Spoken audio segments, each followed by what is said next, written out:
A big hello and a warm welcome to all of you amazing and beautiful people out there. Welcome back to my channel.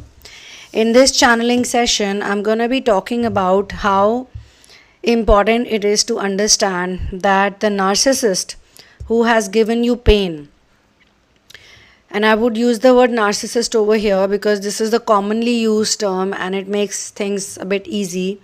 Because people who are heavily programmed by the worldly reality, by the 3D reality, usually fall into this bracket. But there are some non-malignant narcissists also who are in pain because of whatever they have been told about themselves by the caregivers who are narcissists in order to control them.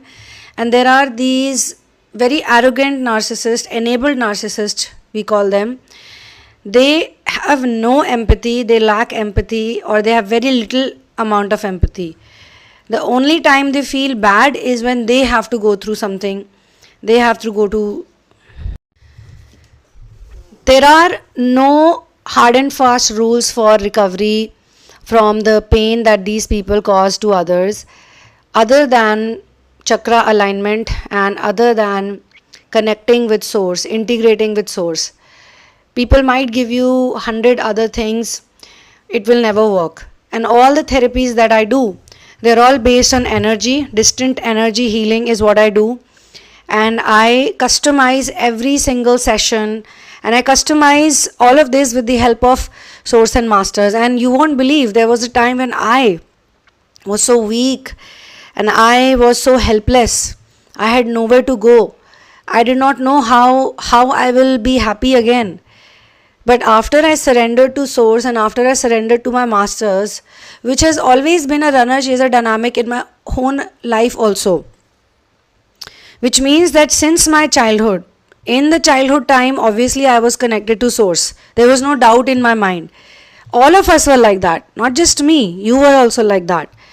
Till a certain age, we were in childlike energies, and thus we were not creating any karmic baggage. We were in neutral energies. And most of you ascensioners, star seeds, light workers, mission doers, all of you people, twin flames, you all have been like that since childhood. But when the programming kicks in, then it starts becoming difficult for people to cope up. And for a number of years, nobody knows because it's the programming that's working.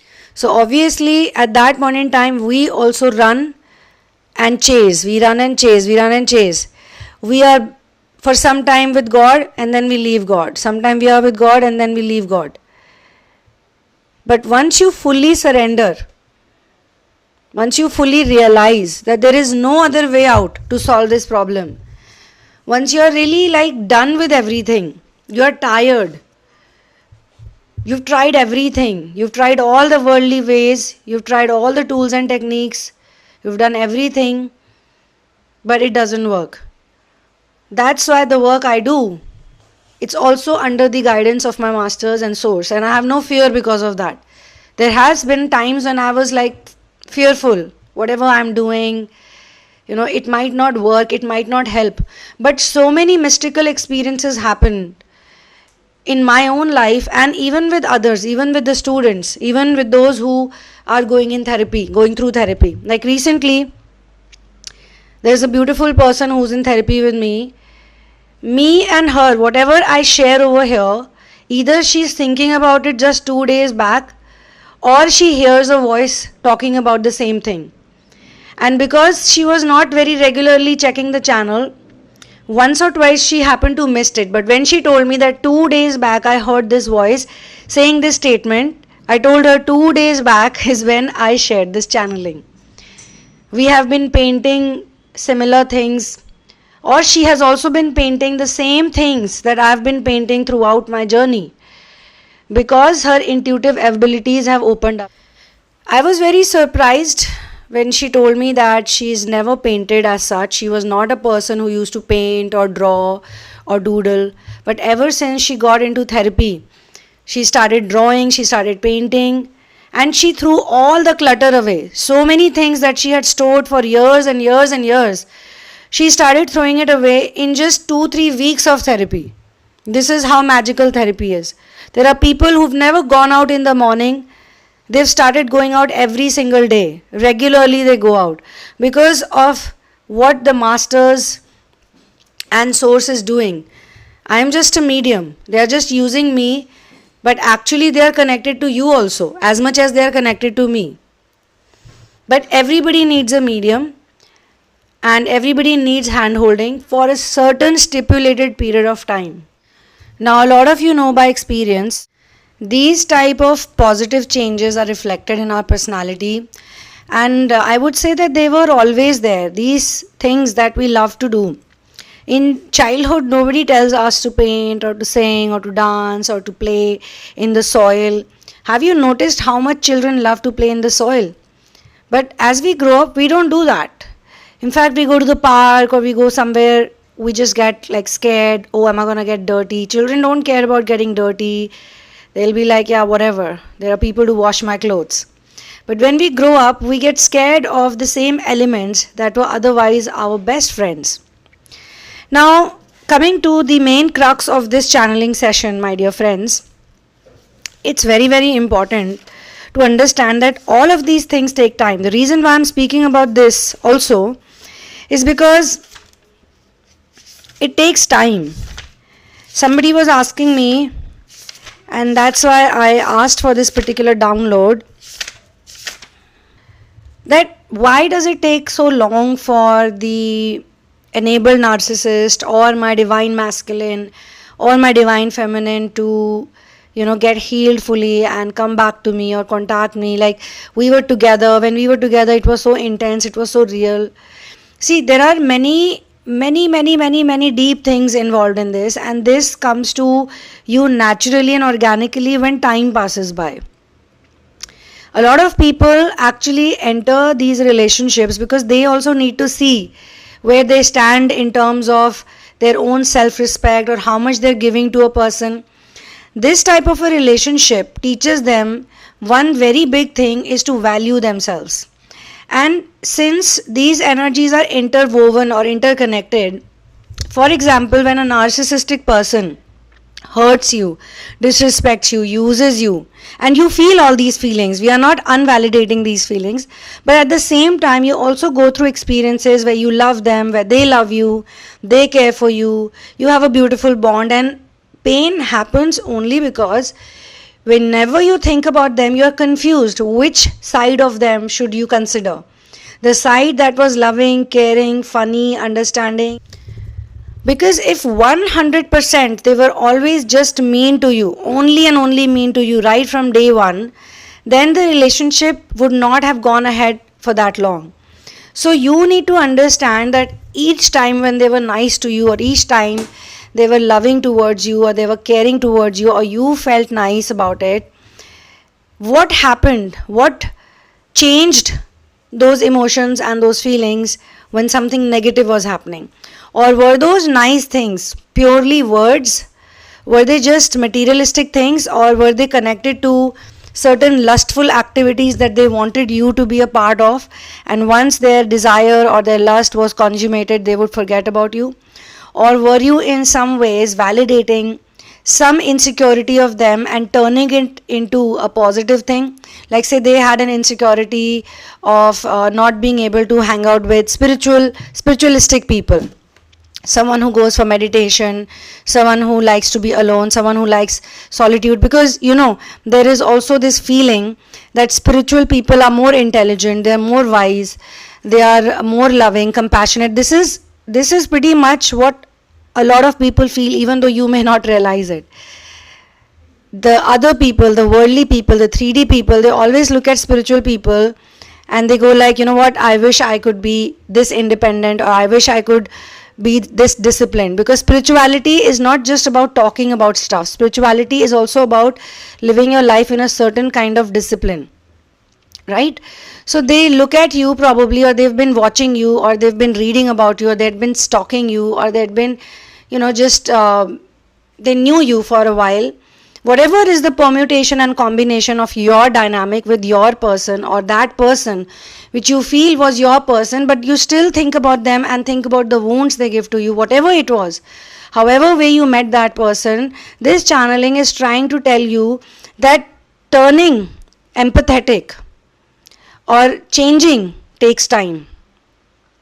And it always needs a catalyst. Just the way they were a catalyst in your change, in your shift, in your healing process, in your U-turn that you have taken now, similarly, someone else will also do that for them, provided if you stop thinking about it.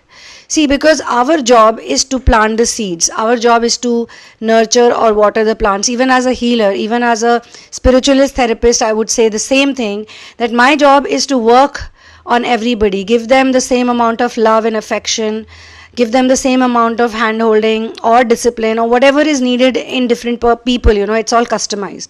Similarly, you also have to think that you may also be healing a person, but you have gotten so attached with the healing process that maybe you want to hurry up the healing, you want to fasten the process, you want them to become a transformed version and come back to you the way you want them to be. Well, that is not the real type of love also then, right? And keep a hand on your heart. A lot of you people, I know you guys are very honest and very pure and very sincere, and you don't lie. And this is the reason why you're here on this channel. This is the reason why you like to, hear all these straightforward channelings and downloaded messages for the collective, is because we are all here to work on ourselves. You are working on yourself and you want to change yourself, but can the narcissistic person do that? Is the narcissistic person open for change? Do they even believe that there is something wrong with them? Not really. Not really. So even when you were dating them, or you were married to them, or when you were in relationship with them, even when you were trying very hard to tell them that, look, the lifestyle that you're leading or the things that you're doing, these are not good. Maybe in some cases it was happening with you also. Like for example, I spoke to one girl. She's a very spiritual girl, very nice girl, also very health conscious, very fitness conscious, which is a nice thing, because fitness, body discipline, eating the right type of food goes hand in hand with your inner work. So she was doing all of these wonderful things, but she was dating someone who was extremely driven by lust, and it probably started getting uncomfortable. The first 8-10 months went fine, but now this person that she was dating started demanding her to try out partner swapping. And this person was very serious about it. This person was like, I really want to do it. And this person was like, I love you, I'll be with you, I'll even marry you, I'll do whatever you want me to do. But this is something that I want to do, and I want to do it because I feel it's the right thing to do. Maybe in a past relationship they were trying it out. Maybe they felt that their partner was so crazy about them, this girl was so crazy about him, that she's never gonna say no. And I'm just giving an example of a woman here, but I know a lot of men also who go through similar situations where a woman demands them of something which is either very lustful or it is very much 3D, things that they don't want to do or things that they stopped doing long time back. So there comes a big dilemma. And sometimes it really hurts your soul when you do things for them which you may not have done for anyone else. And so it feels kind of bad when the relationship is over, that you gave them so much of yourself. Like you did things, you tried things out which your soul was not allowing you to do. Things that you were never okay with. Things that you didn't even believe in. So it felt like, were they challenging you? Were they like seeing you, observing you? And then they had this plan in their mind that I'm going to get this person out of this belief system or this discipline and make them feel that, hey, although you were the one who said that spiritual people don't do this, spiritual people don't do that, but for me, you're willing to do all of these things.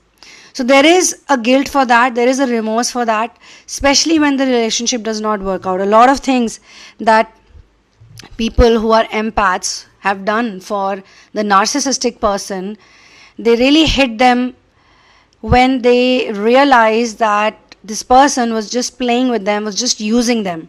And see, I have to be very honest with these feelings, because when we do narcissistic abuse therapy, we work on things which are related to forgiveness, which are related to learning how to live with the narcissistic people, or changing yourself so much that you're so independent that the narcissistic people have to come back to you, or the narcissistic people need to be nice to you, like they have no option but to be nice to you. And for that also patience, hard work, inner work, and surrender to source and master is required, because you have to learn how to protect your energy.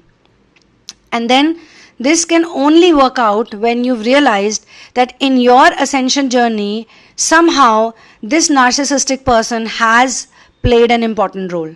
They paved way for your inner growth, and whatever you are today, somewhere down the line, some amount of credit must be given to this person because of the way they treated you. So now it could be possible that when you detach from this type of a person, or this type of a relationship, or this type of a toxicity, say it's not just about person, maybe you dated multiple people and you are doing the same type of things in all relationships, and then one fine day in your, say the final relationship where you could not do it anymore, you just realize, you look at yourself in the mirror and you realize that you don't want to do it anymore. You are tired, you are done, it's too much. So it could be a pattern that you could be playing with different people, or it could be just one person, okay? But I'm telling you, again coming from personal experience, that when you shift, literally all those people who at some level or the other were a part of your journey, they will all come back to you and they will all look up to you. Some of them will look up to you, but some of them will have a lot of ego also, because obviously they are not that connected to you, they're not that close to you. Maybe 5 years back when you were dating a narcissistic person, the relationship was great and it was you only who didn't want to do it, or you didn't want to be with them because their demands increased way too much. Or one fine day they asked you for certain things which you were not able to do, and you both happily said bye to each other, like there was no not too much drama or anything. But that was the person that you were 5 years back, so maybe things were different. After that, maybe age factor kicked in, or some programming kicked in, or maybe some template kicked in, or your family member started pressurizing you. Something took place, something happened, so you were like, you know what, now I have to get into a relationship, or I have to be with someone, or I have to do this, or I have to do that, ABCD. You had a list. Maybe those things you were not willing to do for someone else, but you did this for the last person, the last nail in the coffin, or the last straw.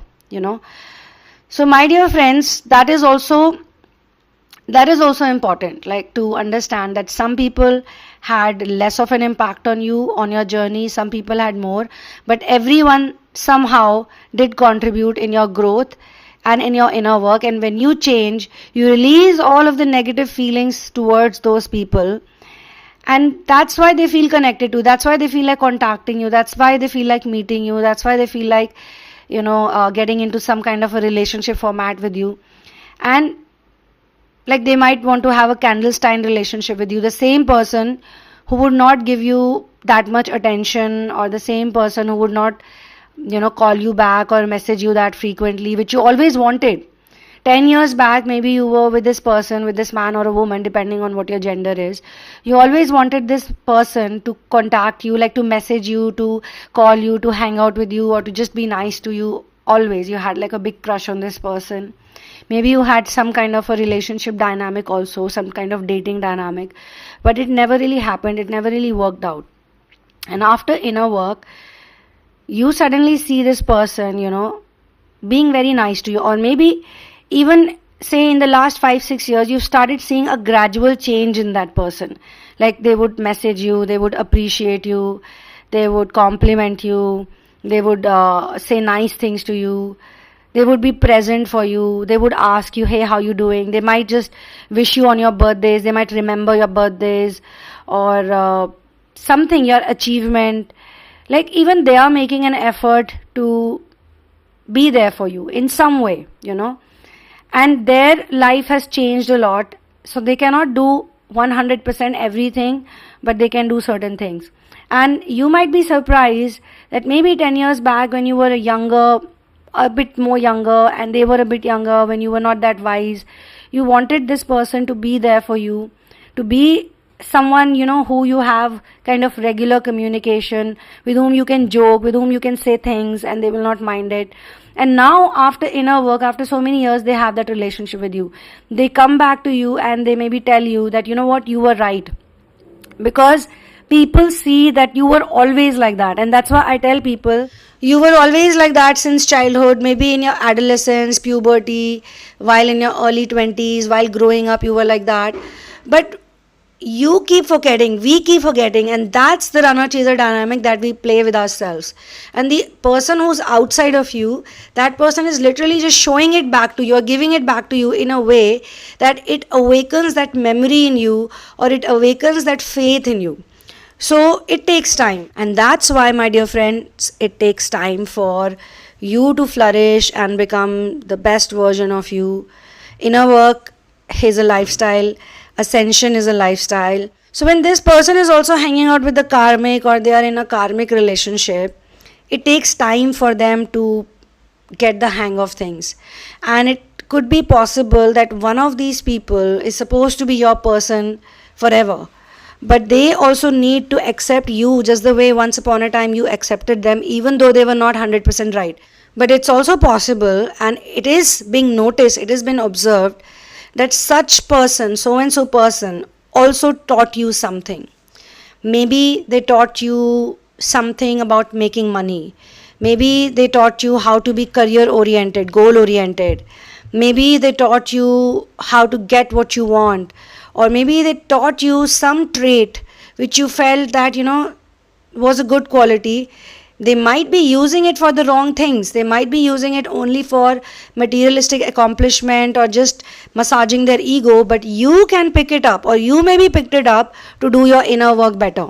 Empathy does not increase that easily, because narcissistic energy is also very stubborn, and that's why a karmic is needed in the picture. The programming done by the narcissistic world and the narcissistic caregivers, and the experience people have in their childhood, the abuse they go through, it is so stubborn that it's very much required that a karmic template or a karmic entanglement or a false lover or a false situation, a false romance is needed. It's greatly needed in order to wake that person up. So when you attract an enabled narcissist, it's very important to understand that you're also working via the opposite polarity. And in the opposite polarity, it may mean that if the other person is an enabled narcissist, your self-respect and your control on your own self, or doing things your way, has also been compromised, or it has been programmed to a degree that you are simply pleasing other people to be happy. And obviously when you grow up, sometimes the caregivers who had programmed you may or may not have that much use of you, or because of the grace of God. This is what my experience or my research says, that most people who are in the ascension journey, they definitely have grace of God. There has to be some mystical intervention, because there are so many people who are in narcissistic energies. There are so many people who are getting programmed. Why only you? Why only you are so special that you decide to do inner work, or you get impacted by these people? You could have probably continued that relationship or continued that dynamic for another decade, or 20 years, or 30 years, or 40 years, or maybe the rest of your life. But why? So there has to be a divine hand that has played this role towards you. Developing empathy is not always an easy or quick process, especially when you're dealing with the impact of narcissistic energy or toxic relationships.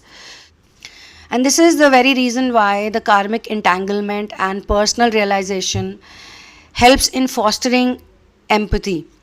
First of all, karmic entanglement, what does it mean? It refers to a deep connection or energetic bond which is formed between individuals through past actions or experiences or programming patterns or templates. In context of toxic relationships, a karmic entanglement can also involve repetitive patterns of behavior or emotional dynamics that need to be resolved. That is the most important thing you need to understand. Then second part of this is like going forward, moving on. This will lead to realization, and this leads to self-awareness. When someone is stuck in a karmic pattern or an entanglement which is very toxic, a toxic relationship, then it serves as a catalyst for personal realization. And this realization may involve recognizing people who have loved you, people who were selfless, even though time has passed by, maybe 5 years have gone by, and now that person who you feel was the right person or was loving and caring may also have moved on in their life and may also be doing some other things. So you still, those people still want to remain connected. They still want to have that, that thought that, what, I must not let go of this person. It's a nice person. So in some capacity, they want to be around you. Now the person who had suffered also needs to go through a process of alchemy wherein they've shed that last previous version which was connected to that particular abusive partner or experience or toxic relationship. Otherwise they cannot move on. Otherwise they cannot, do this type of work that they are here to do, raising frequency and vibration of this planet. So these realizations are very important. These epiphanies are very important. These self-awareness thoughts are very important, which basically contribute towards a person becoming more vulnerable. In some cases, it's good to be vulnerable. In some cases, it's good to be emotional. In some cases, it's good to be logical. So you can basically fit in where you need to put what. Healing and growth is so important. So when a person breaks free from a karmic entanglement, which you did with that particular person, the specific person, or when you label that person your twin flame, there has to be some reason that you're calling that person your twin flame, right? You might have felt some deep connection, some deep romantic connection with that person. So when you break free from that toxic relationship, that will also heal you. That will give you personal growth. Now that can happen via therapy, via self-reflection, via learning to set boundaries, via counseling, via hand-holding, via changing your diet, via sleeping on time, via going out. I mean, different things are there. I personally believe in chakra alignment. I think that working on your solar plexus is the fastest and the most authentic, most practical solution for all of these problems which are related to the mind. Solar plexus is your third chakra from below, from bottom, and it's called Manipur chakra in Sanskrit. So when you do something foolproof, so all my therapies are actually based around indigenous, energetic, metaphysical work, and it all focuses on releasing all of these problems. Some people have problems related to pretas also. Pret, basically they have some kind of curse around them. There could be some spells around them. There could also be some kind of chronic fears that they could be suffering from, and they've manifested it into some kind of people and personalities that always hover around them. If you watch the movie A Beautiful Mind, it kind of explains it in a scientific way. It's a wonderful movie, everyone must watch it. But the problem of being around toxic people, how this person shows that only he can see those people. Similarly, even we go through this pattern, like we can see our friends, we can see how important those people are for us, but others may or may not see that way. So working on those areas, healing narcissistic abuse, releasing third party blocks, releasing the karmics. So many people suffer in relationships because they keep attracting karmics in the partner's life. So they will be like, am I attracting those people? Am I the reason? Are the karmics getting energy from me? So there are so many things that we work on, So chakra alignment basically means that chakras are always aligned. They don't need any alignment. They are in perfect alignment. It's we who move away from source. It's we who move away from our chakras. So we need to come back. And why do we move away?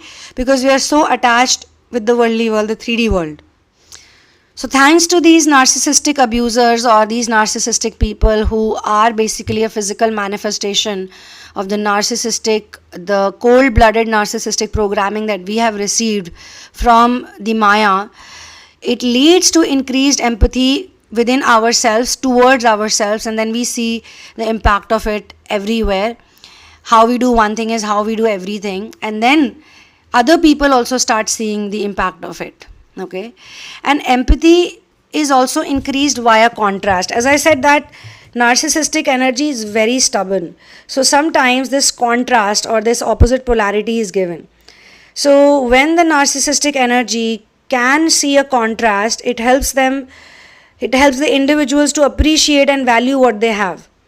And sometimes when they go through pain and they go through emotional damage, they figure things out better, because a karmic is giving them emotional torture or damaging them emotionally. Then they realize, oh my god, I have also done this.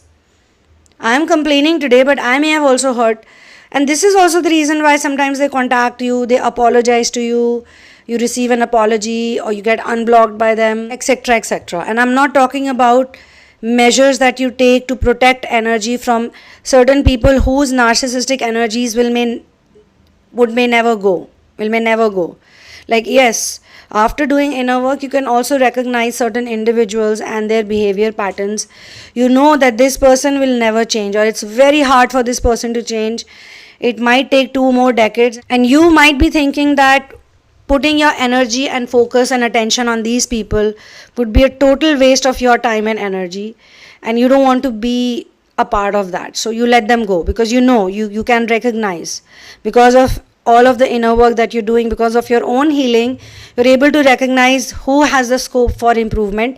And in many cases, you also recognize that, okay, this person is going to take this much time. And I'm telling you how intuition works, how visions appear, how do you get the flashes of visions, is when someone misbehaves with you, or when something happens, some situation happens. Not necessarily with the same narcissistic person. There are narcissistic people all around you, my dear friends. So when you're in the healing process, your interaction, your communication with the narcissistic people, it shifts. Earlier, if the same thing would take 5 years or 2 years, now it will happen in 2 months, 3 months, or 5 months. And in 5 months, this person will come back to you and say sorry. But now that you also know that this sorry, this apology is all useless if there is no change in the person, so you would be very disciplined and very strict, and you would be showing a very no-nonsense, detached attitude. That may help people even more. And you may also not completely 100% trust people. Like, trust is also something. If you trust source, if you trust your masters, if you trust your angels, if you trust the benevolent beings that watch over you, I don't think you need to trust anyone then. I mean, even if there are not non-trustworthy people around you, you can live your life happily, because you don't even care about trusting them. You're not even putting your trust and faith on those people, because your trust and faith is on a very high, supreme kind of power. Okay? So I guess this is where we close this channeling session. For personal sessions and for therapies, you can check out the description box. And whatever you resonate with, that's the thing you must go ahead with. But I know some people are ready for therapy. Some people are in energies where they'll make a big shift in their lives. Some people they've even been telling me that I am not doing so and so job. I've been not working because I cannot handle the narcissistic energies at work. And I tell them that when you do proper inner work, when you get into therapy with me, you can continue with your therapy and you can continue with your job, and you will enjoy every situation that you're in. That's the power of the work that we are doing here. Because we also need money. We all need money. We all need resources. We all may have responsibilities, and we all may be involved in some kind of mission work. If not all, then at least somebody is doing something somewhere. They all have something which they feel they need to adhere to or attend to, Or you could be in the process of creating a system. Or you could be in the process of investing in yourself so that 2 years down the line, you can do something independently, right? So there are different permutations and combinations here as well. So please go through the description box, and only when you're 100% sure, write to me at thesunamoon@gmail.com. However, kindly do not share your experience so far in the world of ascension, whether you're a star seed, whether you're a twin flame, whether you're a light worker or a mission doer. Whichever pattern you mostly, relate with or resonate with, whatever your situation is, please do not share it, because in the intuitive session, we would want things to naturally flow. And if you tell me everything beforehand, it may not be that great. Okay, so I use spiritual tools and modalities, and all of these gifts are given to me by my masters, my great grandmaster, my grandmaster, and my initiating master, and Lord Sri Ram and Sita and whole Ram Darbar. I feel they are my family members. And I've also been in very difficult states. I've also been very weak, but they just keep holding my hand, and I'm so grateful to them. And I'm also extremely thankful and grateful to all of you lovely, wonderful people, because it's your intuition that is helping me create this content as well, because I channel people like you only. So thank you so much for being who you are, and thank you so much for working on yourself and helping in contributing by raising the frequency and vibration of this planet. You are the type of people, you don't just talk about the narcissistic abuse, you're also looking for solutions. I see many YouTube channels that are very popular, very successful. They talk a lot about narcissistic abuse, like they have tons and tons and tons of information about what to do, what not to do, what is this, what is that. But very few people talk about chakra alignment, or very few people are aware that we need to work on our Ida and Pingala Nadi. We need to work on our Anima and Animus. We need to work in our divine masculine and divine feminine template, which is within us, right within us. Very few people know that. So you are one of those few people who are at least aware about this, and this makes you so special and wonderful. Thank you, thank you, thank you, thank you, thank you. I will see you soon in another one. One love, peace out, and Jai Shri Ram.